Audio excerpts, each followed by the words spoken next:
m'anime le plus, je crois que c'est l'élan de partager combien on peut exactement être ce qu'on est et que ça puisse contribuer.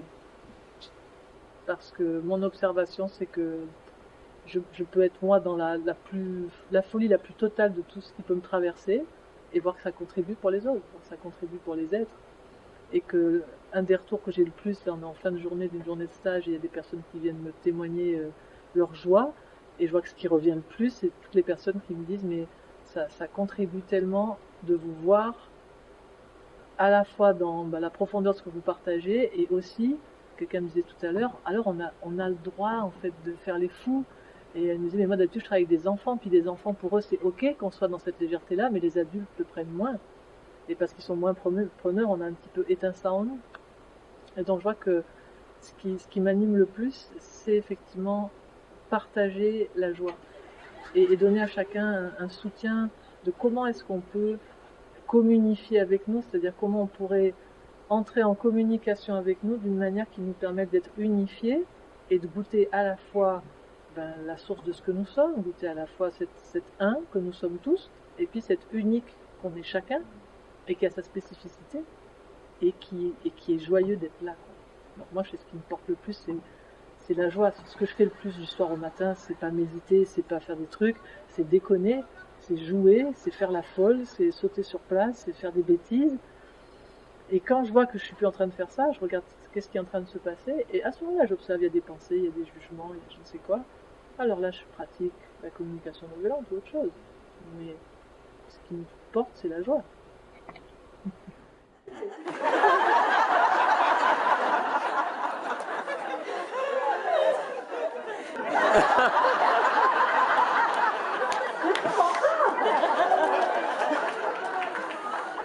Moi, il y a toujours eu les mots, ça a toujours été super important, le verbe. Donc j'ai toujours beaucoup aimé le langage, j'ai toujours, voilà, je suis orthophoniste de formation. Ensuite, j'ai beaucoup travaillé dans une voix qui est le kototama, qui est la voix du son, et les mots, les symboles, enfin tout ça était très précieux pour moi. Et il y a quelque chose en moi qui nomme tout le temps beaucoup, et qui nomme avec des mots qui n'existent pas, parce que très souvent, ce que je sens, c'est pas des mots qui ont déjà été donnés par l'humain. Et donc, ça a fait des années que j'ai nommé plusieurs fois ce que je proposais, parce que j'observe une des choses qui m'est le plus arrivé dans ma vie, c'est de suivre des voies pendant très longtemps, des voies traditionnelles pour certaines, et ensuite de ne pas arriver à y rester exactement telle qu'elle m'avait été transmise, mais quelque chose en moi avait envie d'assembler avec d'autres choses dont je voyais les liens. Et donc ça composait à l'arrivée toujours des fleurs étranges avec des pétales qui venaient de plusieurs voies.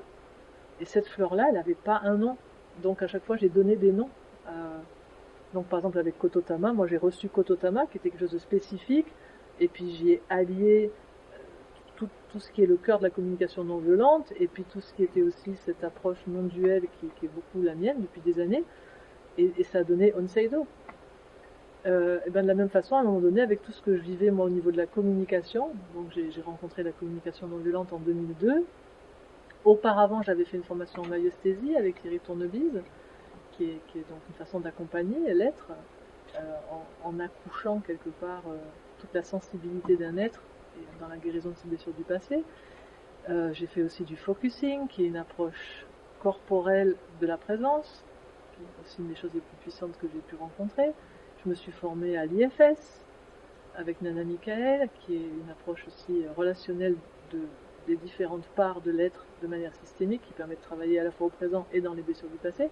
Et à un moment donné, quand j'ai vu tout ça s'unir, se marier dans ce que je faisais, plus ce que je faisais dans le son, plus ce que je vivais moi dans une approche spirituelle, dans une voie plutôt non duelle, dans une voie unitive avec David Sucy, et j'ai vu que je commençais à me servir de tout ça au quotidien, et que ce que je transmettais, ce que je partageais, c'était un assemblage de tout ça.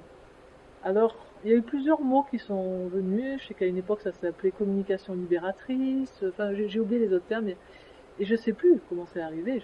J'ai dû me réveiller un matin avec communication. Ça m'a fait pouf.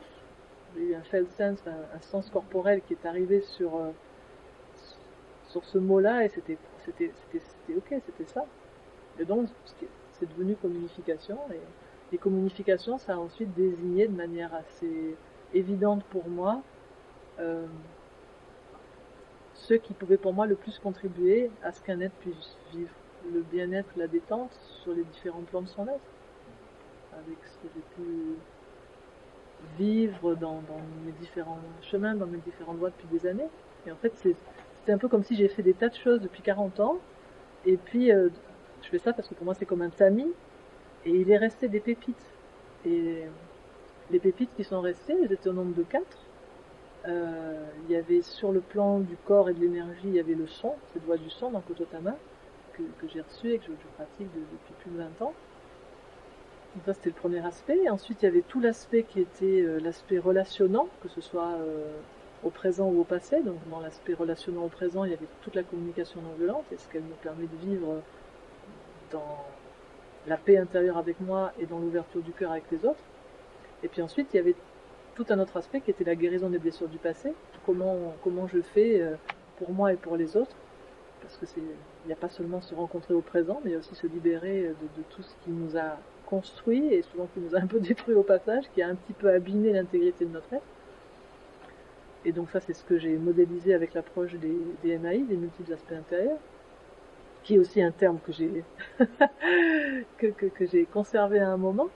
Je dis conserver parce qu'en fait le terme multiple aspect intérieur, moi j'honore toujours dans mes lignées ceux qui disent les choses, et ça c'est un terme qu'utilisait ma chère collègue et amie Hélène Domergue-Stapollet, qui est formatrice en CNV en Suisse, et qui avait souvent cette expression quand elle parlait de ses parts en disant les multiples aspects intérieurs. Voilà, donc moi j'ai juste à un moment donné, je me suis dit ah mais ça c'est vraiment c'est le terme en fait pour aller rencontrer toute cette zone là, et puis bon, voilà, l'acronyme MAI est venu naturellement.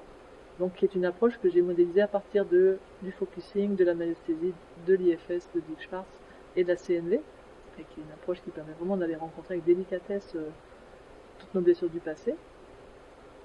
Et puis le quatrième volet de la communication, c'est tout ce qui touche à goûter la présence que nous sommes, tous les retournements de conscience que nous pouvons faire, toutes les visions aussi éclairées qu'on peut avoir sur ce que nous sommes véritablement, en amont de nos blessures du passé, de notre conditionnement, voilà, comment on peut aller à la redécouverte de notre nature véritable.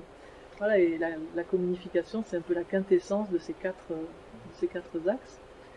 Et voilà, c'est ce que j'essaie de partager dans ces rencontres, et dans celle-ci tout particulièrement. Il sort de la salle, lui, il a un besoin calme, calme, calme, il n'arrive pas à avoir le calme, et il est complètement démuni, donc il sort en courant. À peine il est arrivé dehors, pouf. Eh ben, j'espère que tu es fier de toi. Disons, le constat, c'est que je reçois chaque jour des tas et des tas de mails de personnes qui sont en souffrance et qui me disent qu'elles aimeraient être accompagnées par moi. Et mon emploi du temps actuel ne me permet plus du tout de répondre à la demande.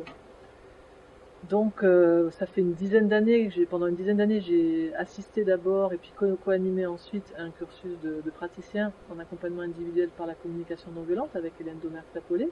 J'ai beaucoup appris avec elle pendant 10 ans et j'ai vu combien former des accompagnants à l'accompagnement individuel, ça prend du temps et que c'est vraiment un métier et que c'est un métier qui n'est pas beaucoup appris parce que voilà, je constate qu'il n'y a pas beaucoup de formation sur la durée qui forme vraiment des accompagnants qui est voilà ce qu'il faut pour.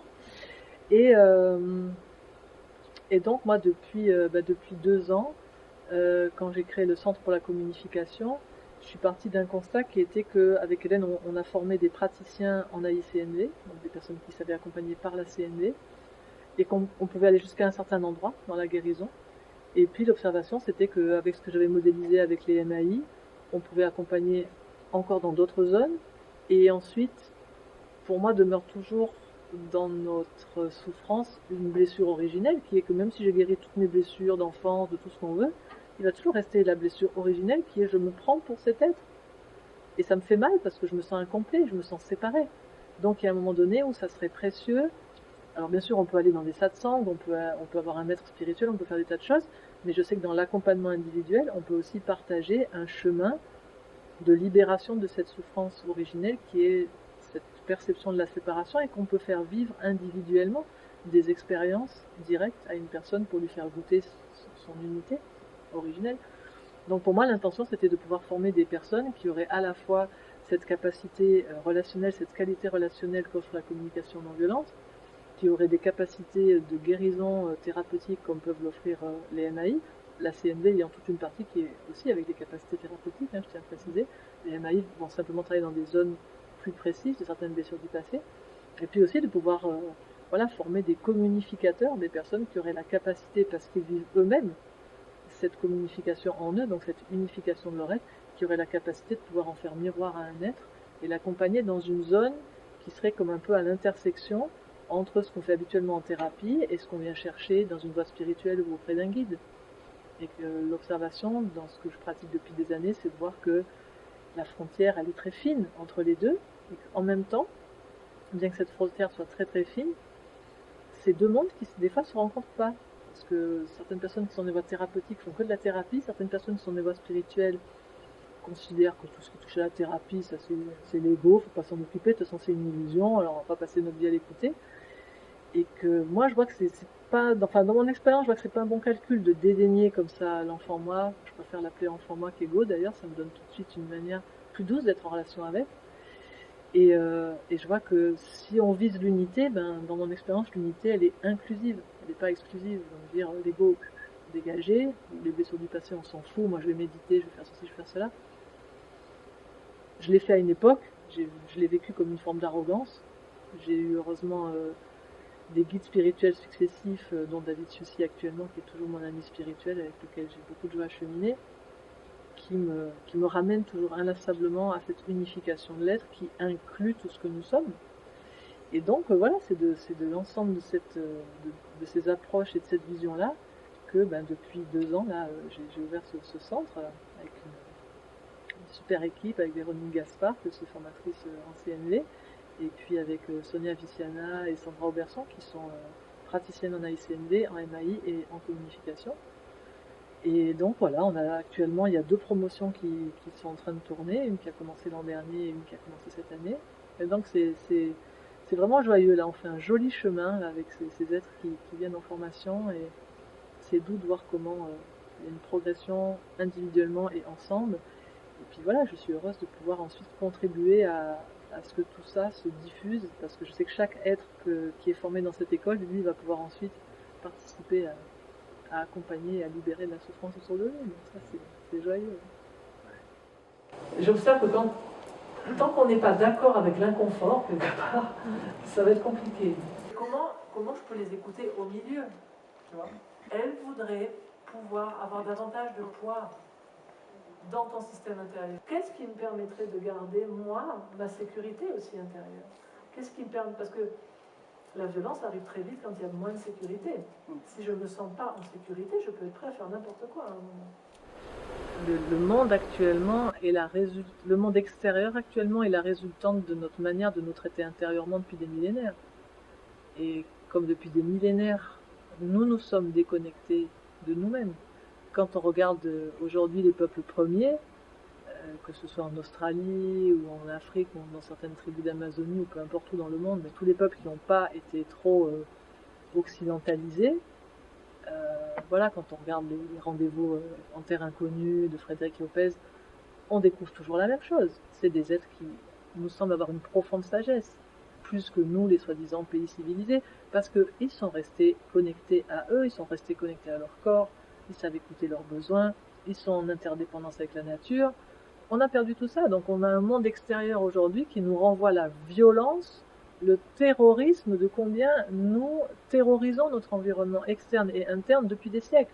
Et à un moment donné, ça nous revient sous forme de cette violence extérieure, une forme d'une violence idéologique qui est aussi la résultante de tout ce en quoi nous croyons depuis des siècles, parce que nous sommes sortis des références internes depuis des siècles pour passer en références externes. Donc, tout ce qui se passe sur Terre à l'heure actuelle nous montre que nous nous sommes perdus, nous nous sommes éloignés. Et donc, oui, bien sûr, je perçois qu'actuellement sur Terre, il y a une demande plus que jamais de tous les êtres qui sont confrontés à cette violence et qui sentent qu'il y a quelque chose à faire en eux. Et c'est pour ça qu'ils apprécient autant ce qu'on peut goûter dans les rencontres, où on goûte à la fois évidemment de la douceur, de la tendresse, de la profondeur, et aussi de la légèreté. Enfin, les gens, combien de personnes me disent, mais on aime tellement venir parce qu'on rit, quoi. On rit et c'est bon de rire ensemble, mais tout en étant dans la présence et la profondeur. Mais quand on vit le tragique de tout ce qu'on vit sur Terre à l'heure actuelle, c'est clair que c'est assez goûteux de pouvoir être présents ensemble, dans le cœur ensemble et joyeux ensemble. C'est un goût, effectivement, je vois que dans tout le monde, et moi la première, est très très friand aujourd'hui. Alors je suis heureuse si le naturel que la vie me donne, qui est d'aimer tout autant le côté profond que rire et plaisanter, ben, je suis contente si ça contribue à ce que le plus grand nombre puisse vivre ce qu'il cherche aujourd'hui, quoi. Ouais.